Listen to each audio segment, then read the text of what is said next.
Baik, kita sudah pun berada di satu segmen Cyber Security Brunei di mana akan menyentuh sedikit sebanyak mengenai penggunaan kita ni yang seringkali sebenarnya kecuaian dari diri sendiri. Iya. Disebabkan oleh kecuaian diri sendiri merugikan diri kita, malah juga kadang-kadang boleh membahayakan diri dan juga keluarga kita. Topik yang kita bawakan ini salah satu cabang daripada cybercrime ataupun jenayah siber. Jadi ini saya rasa cukup relevan, cukup trending juga isu ini, membeli belah di laman media sosial, online shopping. Betul. Jadi kita bersama dengan narasumber kita daripada Cyber Security Brunei, memperkenalkan Amal, ya, silakan. Baik, kita bersama dengan iaitu Yang Mulia Awangku Muhammad Farid Zul Husni, Pangeran Aziz, Pegawai Operasi Kanan Cyber Security Brunei. Assalamualaikum. Waalaikumsalam warahmatullahi wabarakatuh. Alhamdulillah. Baik.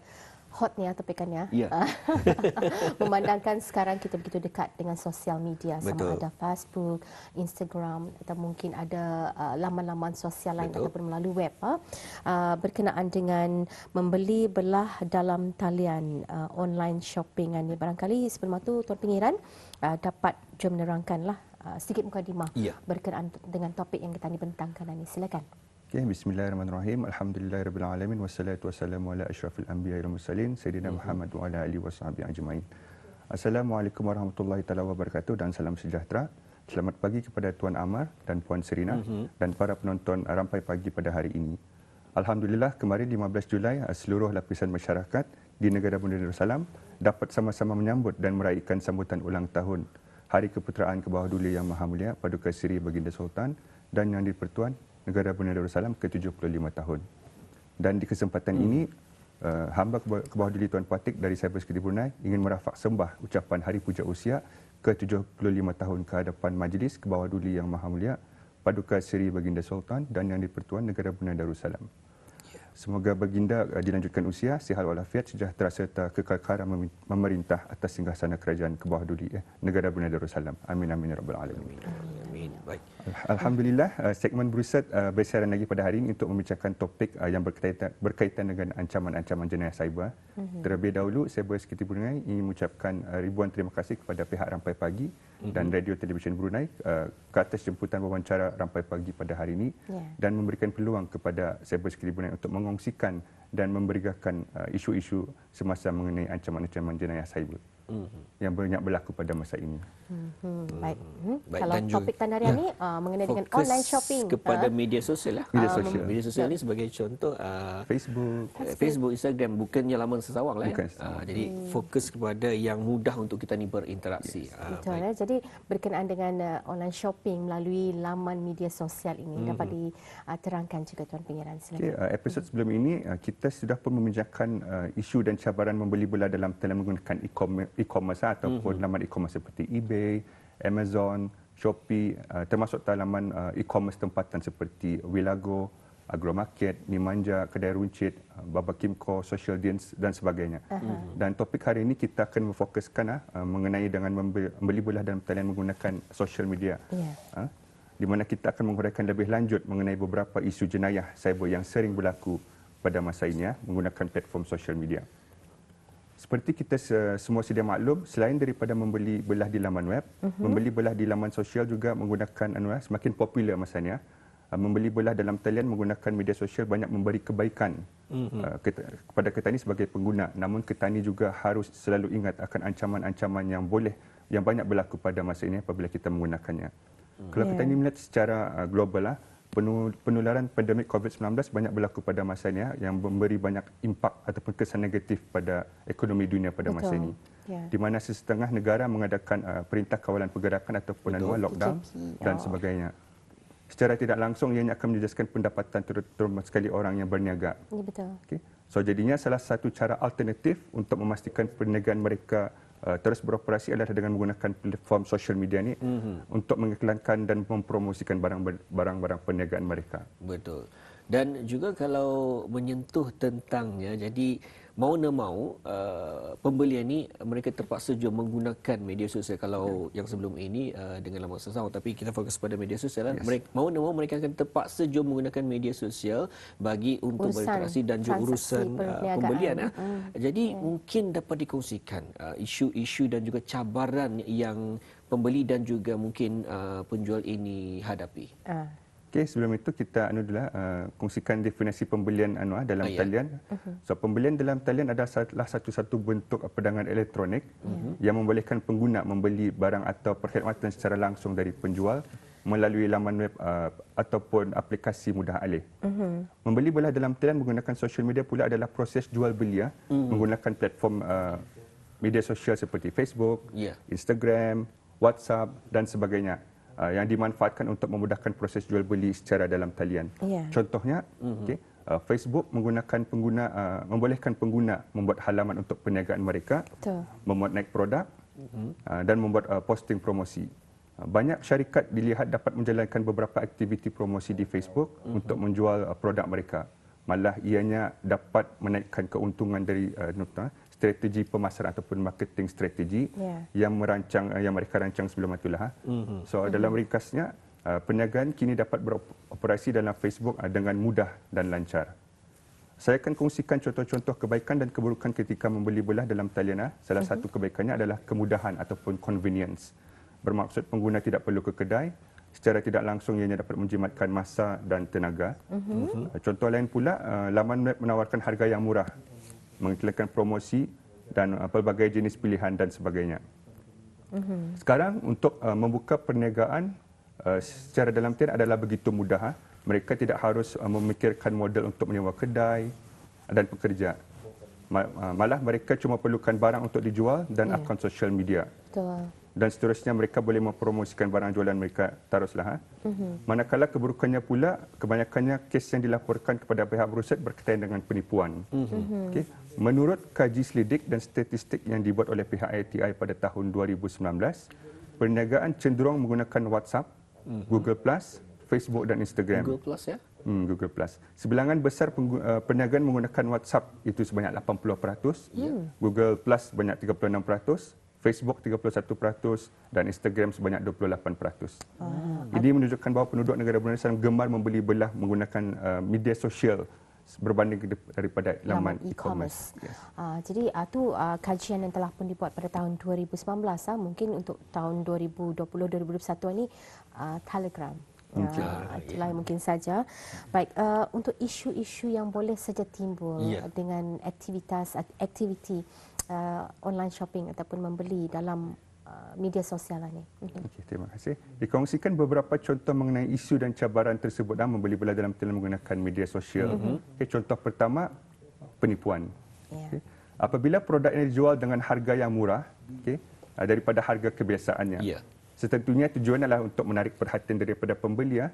Seperti yang dapat kita saksikan dalam kaca TV, penjual mempromosikan barang PlayStation 5 ataupun PS5 dengan harga yang murah. Okay. Pada masa ini harga PS5 adalah sekitar dalam 1,200 ke 1,800 tertakluk kepada jenis dan spesifikasi. Tetapi penjual berikut mengiklankan barang mereka dengan harga kurang daripada separuh. Okay. Apabila kami membuat analisa, sebenarnya gambar tersebut adalah gambar yang diambil daripada laman web yang lain.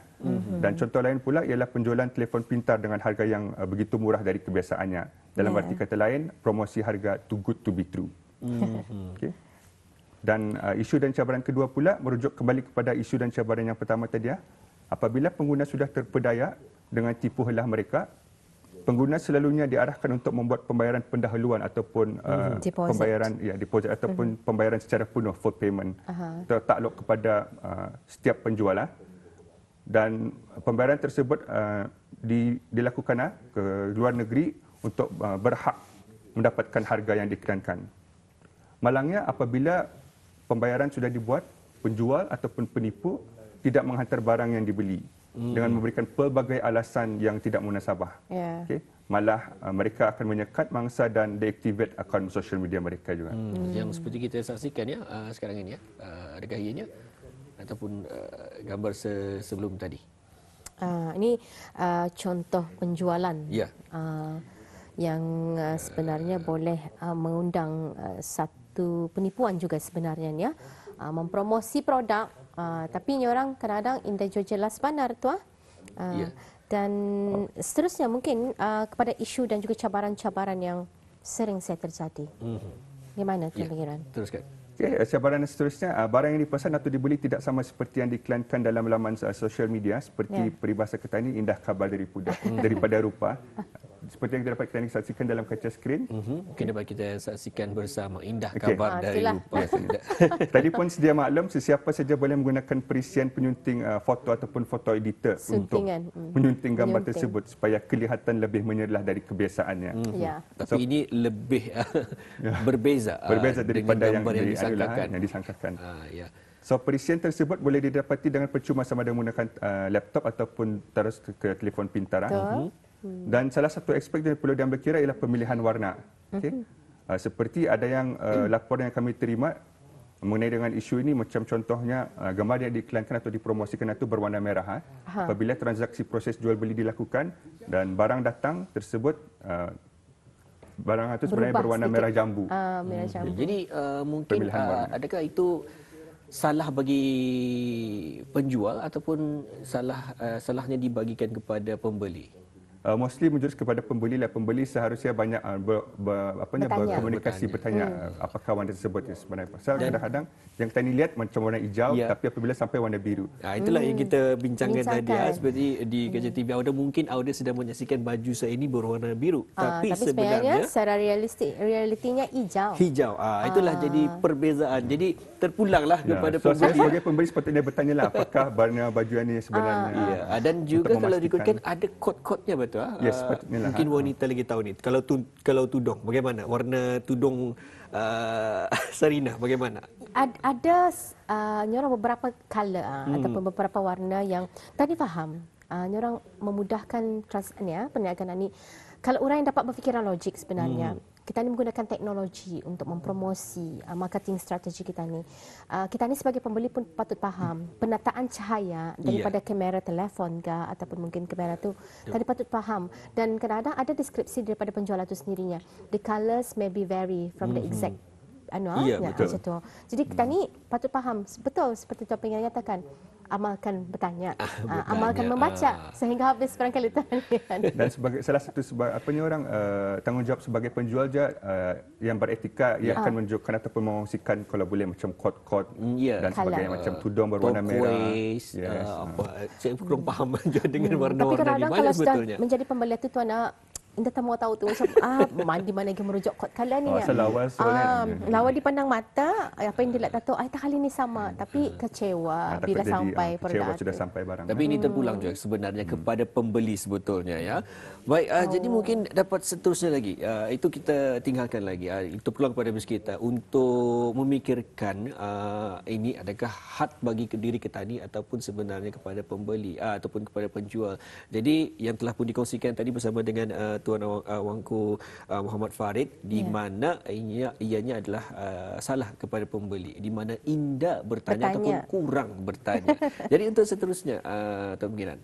Okey, seterusnya kita perhatikan kepada profil ataupun setting pos penjual seperti yang kita saksikan di kaca TV. Okay. Ya, untuk seterusnya ya.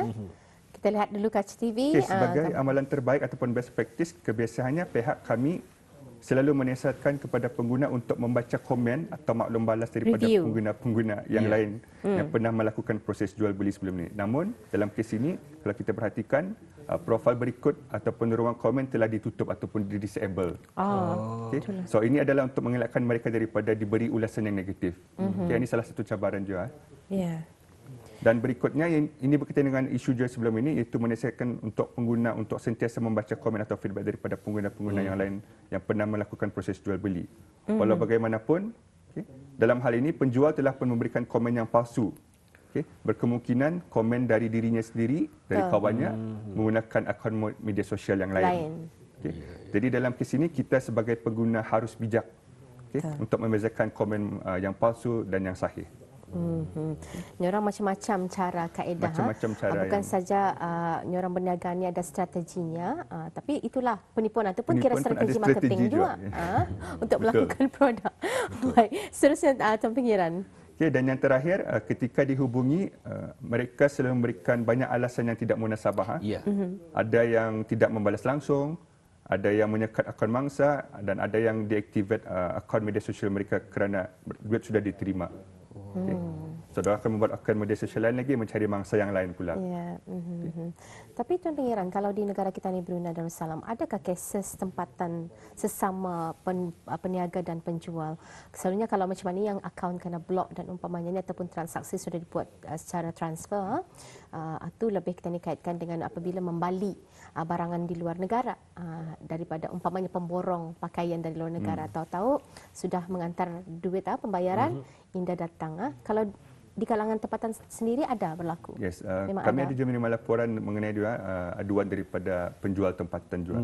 Tapi apa yang kami nasihatkan ialah untuk membuat laporan ke pihak polis lah dulu. Untuk tindakan seterusnya daripada pihak polis. Itulah kita sebenarnya mengharapkan kalau ada data untuk kita ni saksikan ataupun kita mengetahui bersama bagi memberikan nasihat ataupun juga mungkin amaran lah kepada kita ni bahawa sebenarnya ada kes-kes berkenaan. Jangan kita ni orang hanya memandang sebelah mata sahaja. Perkara itu indahkan ada terjadi tu pada diri sendiri. Dan sudah setentunya banyak yang pernah kita dengarkan Pengiran di mana ada yang tertipu dan masih ada juga yang tertipu dengan si penipuan ni. Ada yang menipu, ada yang tertipu. Ya. Betul. Pasal mention Bayan Puan Serena tadi, penipuan ni pun ada marketing strategi Oh, diorang. ya, Diorang diorang akan pun mencari berbagai cara untuk mencari mangsa penipuan ini. Less modal dari segi kewangan, tapi orang strategi teknik orang tu ada. Contoh, kalau umpamanya kita ni membali barang daripada media sosial daripada luar negara, masa ni kan sudah canggih. Teknologi tak digunakan dengan semaksimanya. Memang ada sudah penyediaan tracking code, betul? Tadi boleh tracking di mana barang-barang kita itu sudah berada. Kalau jual peniaga yang jujur, ia akan cukup transparan dengan pembeli-pembelinya.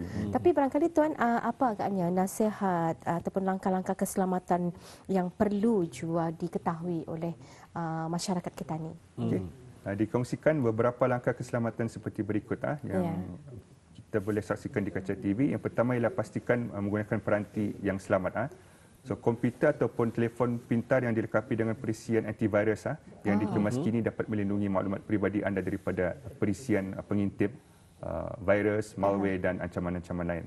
Yang kedua pula, periksa dengan teliti sebelum memberi barang dalam talian, terutama sekali dari segi keselamatan, kualiti dan keaslian barang. Seterusnya, membaca komen di profil mereka dan pastikan tidak ada ulasan negatif. Okay. Sentiasa mempunyai amalan terbaik untuk membaca komen atau maklum balas daripada pengguna-pengguna yang lain yang pernah melakukan proses jual beli sebelum itu dan membezakan komen mana yang sahih dan komen mana yang palsu.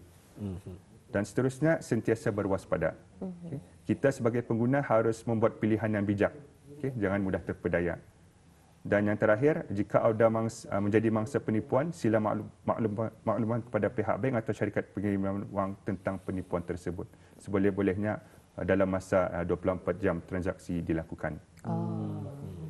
Baik, itu antara langkah-langkah keselamatan kepada audio. Jadi mungkin juga di kesempatan ini ada juga dikongsikan saya ada juga membaca ataupun kalau kurangnya membaca sebetulnya berita di luar negara di mana ada satu ketika itu penipuan ini ataupun cara mereka untuk mendapatkan rating mereka ini rasanya legit ataupun sahih ialah dengan mereka membeli followers daripada syarikat-syarikat lain dan juga cara untuk followers satu diberikan ialah dengan mereka mendaftar banyak line ataupun telefon bimbit dan mereka menggunakan followers berkenaan followers ini untuk melike ataupun memfollow akaun berkenaan. Jadi bagaimana cara untuk kita ni mengelakkan benda tersebut? Tepat ke tu? Betul. Kalau ia membeli barang online, Ya, si penjual Ya, ini scammer. ya, Ya, scammer tu, ia mahu melihatkan dia bahawa perniagaannya itu sahih ialah supaya dengan ia orang membeli yakin. followers. Membeli Kalau followers. secara peribadi selalunya sebelum saya membuat transaksi yang besar ataupun pembelian yang besar, saya akan selalu menggunakan kuantiti yang sedikit dulu lah untuk beli barang macam satu Try atau dulu. try dulu mencuba keaslian, keselamatan ataupun kualiti barang tersebut Daripada syarikat sebelum beli berkenaan, barang itulah. Macam kalau kita ni kan beli barang besar berjumlah dalam 1,000 lebih dan sebagainya, kita ni cuba barang damit dulu untuk memastikan sama ada penjualan ni legit ataupun tidak, jujur Yes, ataupun legit. tidak. Dia orang valid kinda tu, Valid legit. ataupun tidak. Legit Betul. kinda tu yang penting. Bahayanya kalau kita ni berurusan daripada online sellers di luar negara punya. Kalau di Brunei ni orang insyaAllah jauh ke mana dapat jumpa suatu faham. Omar. Mungkin bagi terakhirnya ya, mungkin dapat Ya. dikongsikan saranan ataupun bagaimana cara untuk mereka, mungkin ada pertanyaan lebih lanjut, bagaimana untuk mereka menghubungi kepada pihak Cyber Security Brunei. Okay. Cyber Security Brunei ingin menasihatkan orang ramai untuk melaporkan apa jua jenis jenayah cyber kepada pihak Cyber Security Brunei. Berikut dikongsikan cara untuk melaporkan jika sekiranya terjadi apa-apa saja jenis jenayah cyber berkaitan dengan cyber, iaitu yang pertama, kita boleh menghubungi kami melalui email kepada reporting@bruset.org.bn. Talian hotline kami di 245-8001 yang beroperasi selama 24 jam. Dan di talian 717-0766 bagi pengguna WhatsApp. Dan untuk maklumat lebih lanjut, orang ramai boleh melayari laman web rasmi Cyber Security Brunei di www.csb.gov.bn. Dan maklumat lebih lanjut mengenai keselamatan cyber boleh didapati dari laman sesawang Secure Verify Connect di www.secureverifyconnect.info, di mana laman web tersebut adalah inisiatif daripada pihak Bruset yang bertujuan untuk meningkatkan kesedaran dan keselamatan melalui internet dengan selamat di kalangan masyarakat Brunei terutamanya. Baik, itu sedikit ingatan ya, dan yang penting untuk bisa kita mendapatkan maklumat lanjut boleh menghubungi laman sesawang dan juga nombor talian telah pun dikongsikan tadi. Mungkin boleh meminta saran dan nasihat daripada pakar. Umpamanya boleh merujuk ke Cyber Security Brunei kita ni ya. Saya percaya pendidikan orang berkenaan dengan hal ini perlu kita berikan terus-menerus kepada masyarakat. Biar diorang celik informasi ni cara lebih kurang. Baik, apa-apa, terima kasih Tuan Pengiruan kerana masa yang dibawakan dan juga penerangan yang telah pun diberikan ya berkenaan dengan membeli belah dalam talian online shopping di media sosial. Ya, betul. Baik, alhamdulillah, kita ucapkan sekali lagi terima kasih dan juga kepada Awang Muhammad Faris Zulhisni, Pengiran Aziz, Pegawai Operasi Kanan dari Cyber Security Brunei. Sekali lagi, Assalamualaikum. Waalaikumsalam, terima kasih.